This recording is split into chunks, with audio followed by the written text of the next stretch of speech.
All right, let's just dive right into this. Welcome back to The Explainer. Today, we are tackling an absolute beast. You know the one, the topic that haunts the nightmares of Series 3 test takers everywhere, hedging calculations. But listen, we're not just going to sit here and memorize a bunch of random disconnected formulas. No way. We are going to decode the actual machinery behind them so you can absolutely crush these questions on exam day. We're going on a dual-track journey to understand exactly how the math works for both buyers and sellers out there in the real world. Hey, real quick before we get our hands dirty with the math, this explainer is brought to you by CertFuel. Look, if you're serious about passing the Series 3, you've got to treat your prep like a serious workout. And CertFuel has this incredible full Series 3 course with adaptive study quizzes, smart flashcards, and honestly my personal favorite, unlimited practice exams that are weighted exactly like the real test. It's kind of like having a study buddy who always knows exactly what's going to be on the exam. Definitely check them out at certfuel.com. Okay, let's get to the numbers. So stop for a second and just ask yourself, how do you actually survive a hedging calculation on the Series 3 without losing your mind? It's a super fast-paced, high-stakes exam, and if you're sitting there trying to recall 20 different disconnected formulas, panic is going to set in really fast. The secret? You have to stop memorizing everything in isolation. Instead, we're going to focus on a few unshakable truths. And here is the giant golden rule. Seriously, if you take away just one thing from today, make it this equation right here. Your net result equals your cash market result plus your futures market result. That's it. A hedge's net result is literally always the sum of both legs. Remember, a hedger isn't out here throwing darts trying to get rich on futures alone. The futures leg is simply an insurance policy for the cash leg. They are permanently linked, like a buddy cop movie. You can't evaluate one without the other. To make this really stick, let's bring in our two recurring characters who are going to guide us through these parallel tracks. First up, we have Fiona the farmer. She's our short hedger, and she is fiercely protecting the value of her harvest before it goes to market. She will fight tooth and nail for every penny. Then we have Trey the trader. He's our long hedger.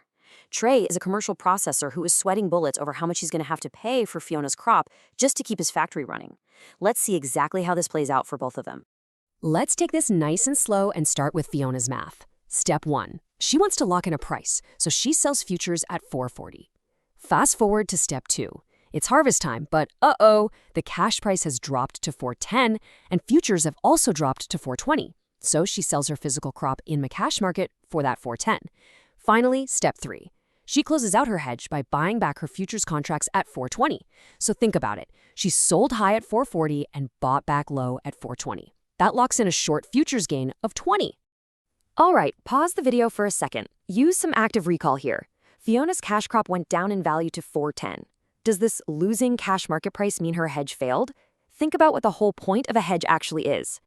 No way. Not at all. A losing leg inside a hedge is completely normal. In fact, it is by design. When one market drops, the other is meant to catch you. Fiona sold her physical crop for that disappointing $4.10. Yes, but remember our golden rule. We add the legs together. That futures gain of $20 perfectly offsets the cash drop. When we add her $4.10 cash sale to her $20 futures gain, we get a beautiful net result of $4.30. Her hedge did exactly what it was supposed to do. Now let's carefully switch tracks and check in on Trey the trader. Trey is terrified prices are going to skyrocket before he can buy. Step 1. He buys futures at $4.40. Step 2. Time passes, and sure enough, the cash market jumps up to a painful $4.70, and futures jump to $4.65.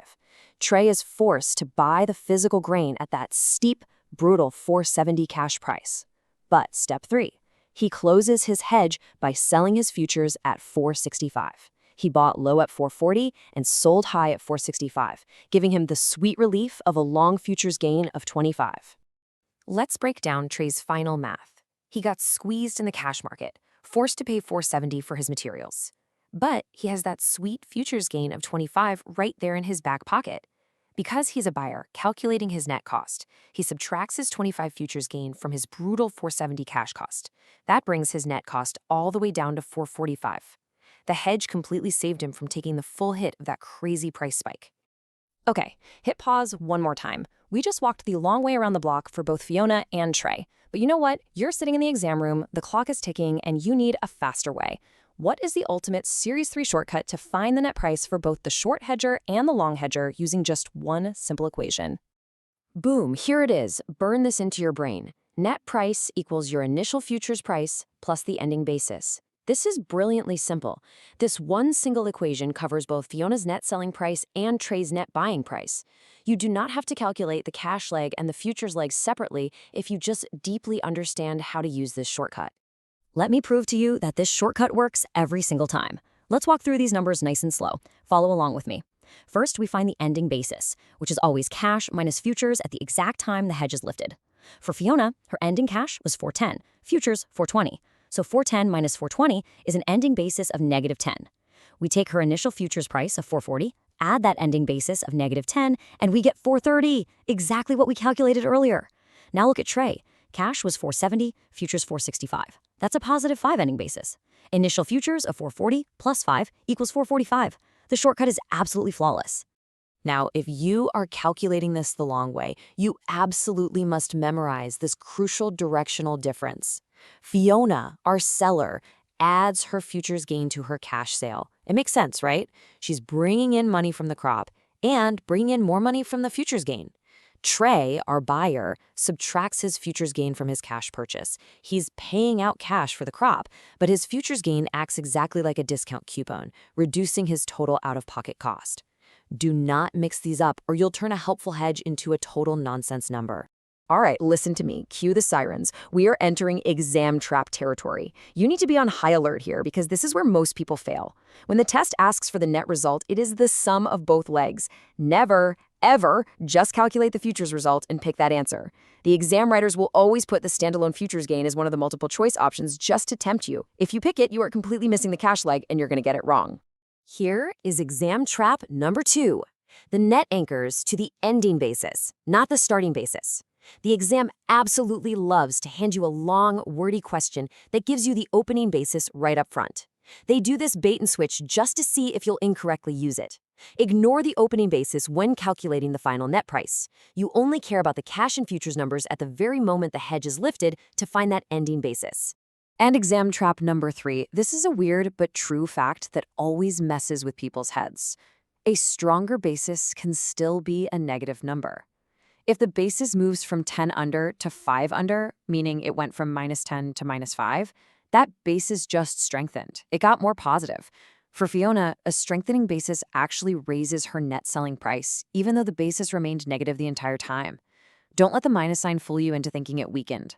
So what about broker fees? Well, here is the exact sequence for applying a round-turn brokerage commission so it doesn't totally wreck your initial math. Step 1, ignore it at first. Just compute your net price using everything we just talked about. Step 2, apply the commission dead last. Step 3, ask yourself who you are in the trade. A commission is a fee, so it logically lowers the seller's net take-home pay, or it raises the buyer's net out-of-pocket cost. Okay, take a deep breath. We just covered a ton of ground, and I want to make sure this is completely locked in before exam day. We're shifting into our rapid-fire recap. High energy, fast pace, let's hammer these takeaways home. Rapid-fire recap. First up, the golden rule. Net result equals the cash result plus the futures result. They are two halves of the exact same whole. And remember, a losing futures leg by itself does not mean the hedge failed. It's perfectly normal and specifically designed to offset gains in the cash market. Next, to find a short futures gain, like Fiona's, it's the initial futures price minus the buyback price. You sell high initially, you buy back low. To find a long futures gain, like Trey's, it's the final sell price minus the initial buy price. You buy low initially, you sell high later. The ultimate time-saving, stress-reducing shortcut one last time. Net price equals the initial futures price plus the ending basis. Master this, and you can solve almost any hedging outcome question in seconds without doing double the arithmetic. And don't let fees trip you at the finish line. Apply commissions last. Subtract it to lower the seller's net because it eats into their profit, and add it to raise the buyer's net because it adds to their total expenses. So I'll leave you with this final thought to chew on. When you sit down for the Series 3 and you see a massive paragraph of a question practically waving the opening basis in your face, what are you going to do? You're going to smile, completely ignore it, find that ending basis, and get the point. You got the tools now. Go absolutely crush your practice tests, and I will see you in the next explainer.